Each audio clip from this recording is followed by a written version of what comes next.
Coming up on this Wednesday edition of the San Francisco 49ers Report, hope everybody out there is having a great October 2nd.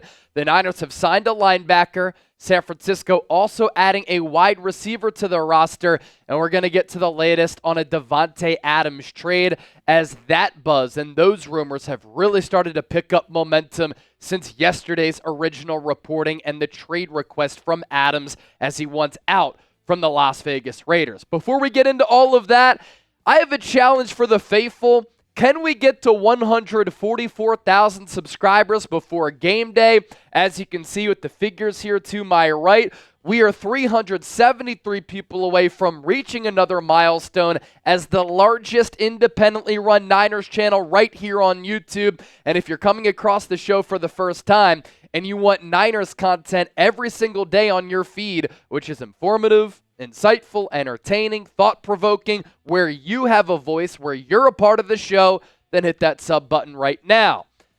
Signing and roster move number one that we want to hit on today's show, the 49ers have signed a linebacker, and they are bringing back a linebacker, a familiar face in Jalen Graham, who was a 2023 7th-round pick by the San Francisco 49ers. The Niners have poached him off the Commanders' practice squad. More on Graham, that 7th-round pick, as I mentioned. He played his college ball at Purdue, where he ended up being and turning into a really good player on the defensive side of the ball. A little bit light for a linebacker, 6'3", 220. Needs to add a little bit of weight, but the Niners do really like those athletic types of linebackers, especially players who have a defensive back background. Fred Warner way back in the day, he had that defensive back background, and I kind of like that style and I like that approach in the pre-draft process or just in the scouting process because these DBs, they have good instincts, they have good ball skills, they're really good athletes. You add some weight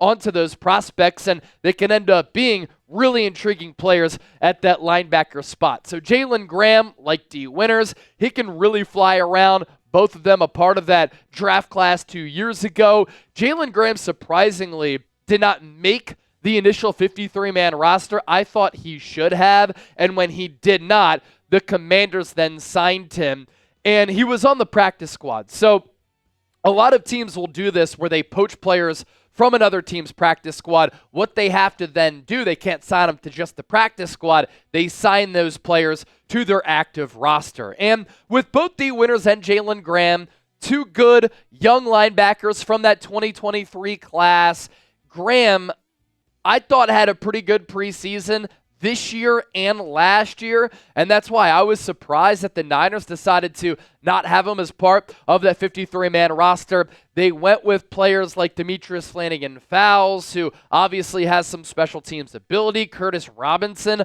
I thought, did earn a spot on the 53. Tatum Bethune, their 7th-round pick, also making the initial 53-man roster. So Jalen Graham was kind of on the outside looking in. Why did this move happen? And why did the Niners decide to make this move yesterday? Well, San Francisco did lose linebacker Curtis Robinson last week in practice to a torn ACL. So the Niners signed Graham back to the team. Graham did play 58 special team snaps last year for San Francisco, and Curtis Robinson was playing a role on special teams, and unfortunately, during a special teams drill, that's when he suffered that torn ACL late in the week last week. And I thought with the struggles of Devondre Campbell, maybe Curtis Robinson was going to have an opportunity to get more defensive snaps, not just special teams snaps. San Francisco does have one more roster spot on the 53-man roster. They can maintain some roster flexibility, keeping that open for another player at some point, but something to keep an eye on as we move forward. This will be today's poll question, and it is the pinned comment. Will the 49ers, looking ahead, beat the Arizona Cardinals on Sunday? Preview to come this week, so be on the lookout for that. Type W for win, L for lose. Will the Niners get that record to 3-2 if you get hit with that YouTube ad break? Use it to your advantage. Get those predictions in down in the comment section right now. Roster move number 2 that we want to hit. Mike Garafolo with this news just moments ago that the Niners are re-signing wide receiver Terique Owens, the son of Hall of Famer and legendary Niners wideout Terrell Owens. This move is adding Owens to the practice squad, according to his agent. The undrafted free agent with the team this offseason, waived in August with an injury settlement. He had hurt his hand. Now that he's healthy, he's back in Santa Clara as a developmental piece for the Niners. Little bit of a raw player as T.O. is back. T.O. It's just his son. Played 10 games as a senior at Missouri State, and he was second on the team in receiving yards last year with only 528. They didn't have a ton of success in airing the football out.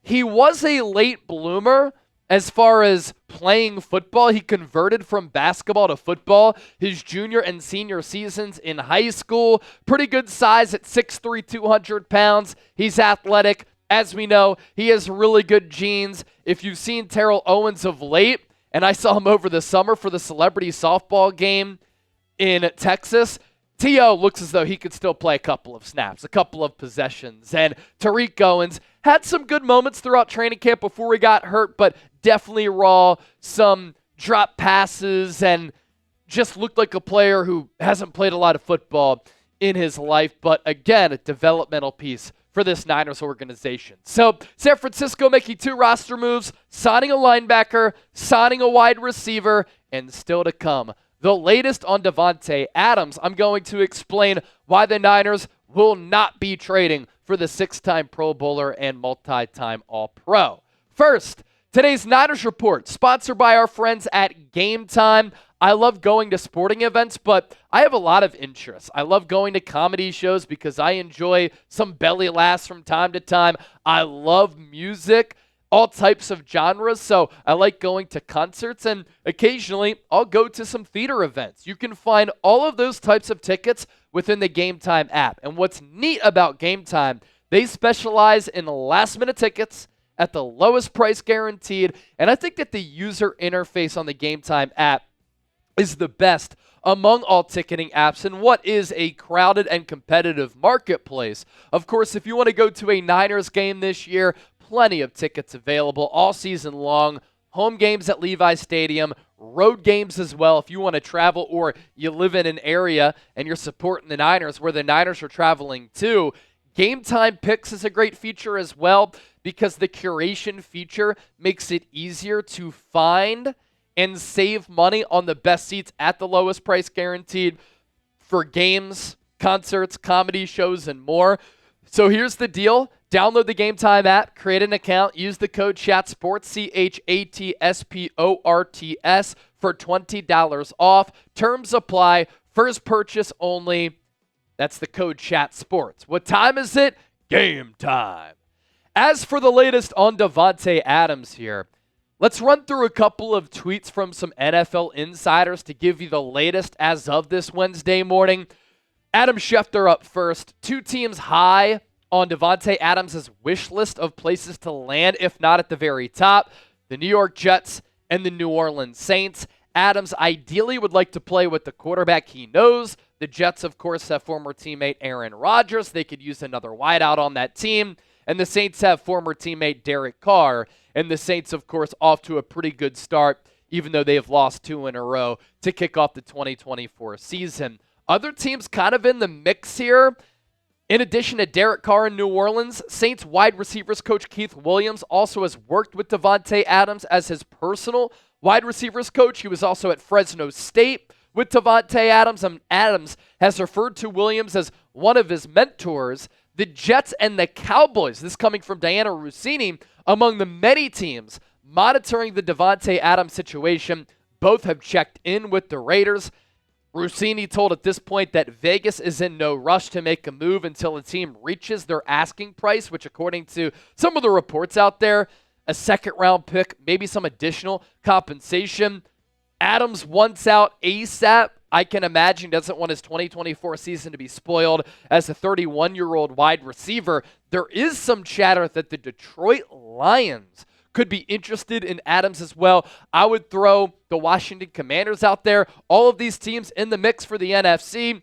And as it pertains to the Lions, I mean, can you imagine Amon-Ra St. Brown, Jameson Williams, Davante Adams. They have two really good running backs in Jahmyr Gibbs and David Montgomery. That defense has been really good to start the year. Jared Goff was perfect the other night in primetime on Monday Night Football. A team that has been thrown out there and could use a wide receiver in the aftermath of that Rashee Rice knee injury. We're not sure if it's a torn ACL or not. He's getting a couple of second opinions, is the Kansas City Chiefs. But according to Schefter, the Chiefs are not expected to pursue the all-pro wide receiver, which brings us to the show, the 49ers report.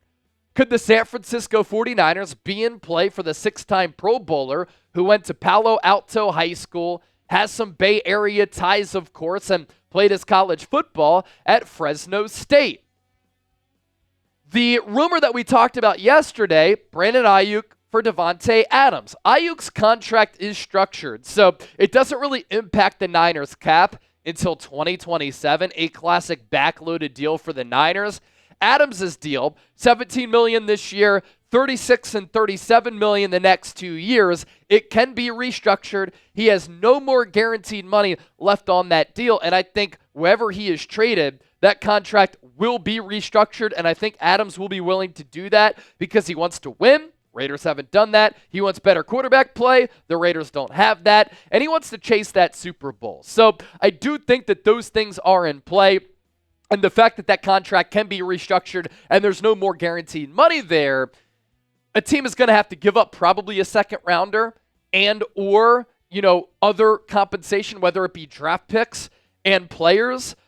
But it does offer you some team flexibility if you're able to restructure that deal. And if Adams is going to force his way out, he should be willing to restructure that deal. From the Niners standpoint, let's get to this to kind of round out the show. This is why I don't think the San Francisco 49ers are going to trade for Davante Adams, nor is it or has it been realistic. The Niners just signed Brandon Aiyuk. He has a $45.8 million dead cap charge if he were to be traded prior to June 1. I don't think that Jed York is going to be willing to just fork over $45.8 million to bring in Davante Adams, even though in the long run, he can end up being cheaper than Aiyuk. He is an older player, but still one of the elite wide receivers in the game. It doesn't make sense from that standpoint. A Brock Purdy contract extension is also looming. To start this year, I think he's playing the best football of his career, and if that trajectory continues, he's going to be in the market for a $60 million per year contract. There are also other pending free agents who the Niners are going to be interested in paying. Charvarius Ward, Diamador Lenore. You have Dre Greenlaw, Talanoa Hufanga. And those are really quality players on this Niners team. Throw Aaron Banks into the mix. The Niners also have Deebo Samuel signed through 2025, and they just kind of redid his contract. And with the question marks around Christian McCaffrey, Deebo Samuel gives this team insurance as another playmaker and a player who can play a little bit of wide back and running back. And then the Niners just drafted Ricky Pearsall, Jacob Cowing, and Jawan Jennings has been a top 10 wide receiver as far as production this year. So it just doesn't make sense from the Niners standpoint. Where will Davante Adams land? I don't think it's going to be with the San Francisco 49ers. I'm looking at the Jets, Cowboys, Saints, Commanders, Lions. Those teams seem to make the most sense.